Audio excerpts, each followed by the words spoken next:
মা, তোরটা তো অনেক বড়। এত বড় জিনিস আমি এতটুকু ফুটা দিয়ে কি করে ঢুকাবো? আর ভাবি কি বলতেছো? তুমি চাইলে সব সম্ভব। আমি জানি তুমি চাইলে এটা পারবা। ভাবি দেখো না কিছু করা যায় কিনা। কিছু করা যায় কিনা সেটা দেখবো, কিন্তু তোরটা যে এত বড়, তোর ভাইটা তো এত বড় না। তোর ভাইটা তো আমি সুন্দর করে লাগাতে পারি। একটু লাগাইয়া দাও না ভাবি, নাও। হ্যাঁ, তুই তো আমার জেদ সম্বন্ধে খুব ভালো করেই জানিস। আমি যদি খালি একবার জেদ করি না, তাইলে এই ফুটার মধ্যে ঢুকে ছাড়বো। দেখো কিছু করতে পারো কিনা। পারবো, কিন্তু তোর ভাই চলে আসলে কিচ্ছু করতে পারবো না। প্যান্টটা খোল।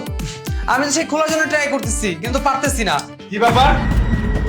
হিবা, শুভ, আমি এটা কি দেখছি? এগুলো কি করছস তোরা? আরে রুমের মধ্যে আবার কি করব? তেমন কিছু না, সিম্পল একটা ব্যাপার। তুমি চুপ থাকো, তোমার সাথে পরে কথা বলছি। শুভ, তুই না আমার ছোট ভাই, এগুলা কি করছিস? ওই না তোর ভাবি, ভাবি তোর মায়ের সমতুল্য। তুই মায়ের সমতুল্য ভাবির সাথে এগুলা করে বেড়াচ্ছিস? একবারে ভাববি না?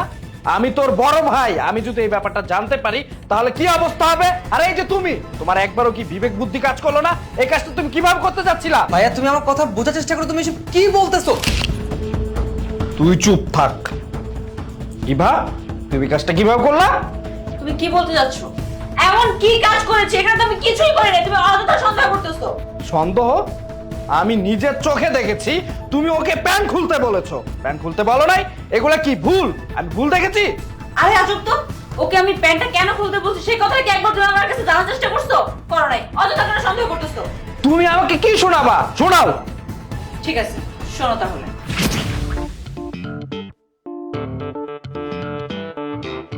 ভাবি আমি তো একটা প্রবলেমে পড়ছি, একটু দেখো না। কি প্রবলেম বল? এই যে আমি আমার এই প্যান্টের হুকের ভিতর দিয়ে এই হুকটা লাগাইতে পারতেছি না। দেখো তো একটু ট্রাই করে দেখো। এটার জন্য এত পাগল হয়েছিস? দাঁড়া, এবার বুঝলে? আসলে শুভ, হয়েছে কি, মানে এই যে আমি রুমের মধ্যে এসে যে কাণ্ডটা দেখলাম, আমার না মাথা ঠিক ছিল না, বুঝছিস ভাই? তুই এটাতে কিছু মনে করিস না, আমাকে ক্ষমা করে দে প্লিজ। দেখো ভাইয়া, তুমি আমার বড় ভাই, আমি তোমাকে সম্মান করি, শ্রদ্ধা করি। আর ভাবি উনি তো আমার মার সমতুল্য।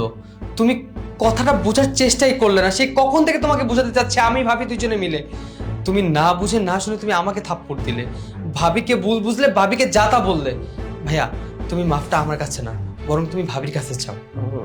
আসলে ইভা, তুমি না আমাকে ক্ষমা করে দাও। আসলে আমি দূরে থেকে দেখে আর মাথা ঠিক রাখতে পারি। ক্ষমা? তোমাকে ক্ষমা করব? আরে যে স্বামী নিজের বউকে বিশ্বাসই করতে পারে না, সেই স্বামীকে আবার কিসের ক্ষমা করব? তোমার যেহেতু আমার উপরে বিশ্বাসই, তাহলে এতদিন সংসার কেন করলে? তাও কিনা নিজেরই আপন ছোট ভাইকে নিয়ে আমাকে সন্দেহ করলে। ছি ছি ছি ছি, তোমার সাথে না এখন কথা বলতে আমার ঘৃণা লাগে। কাকে আমি বিয়ে করছিলাম, কার সাথে 5টা বছর ধরে সংসার করতেছি। ছি, তুমি এত নীচ। ভাবি আরে কথা শুনো,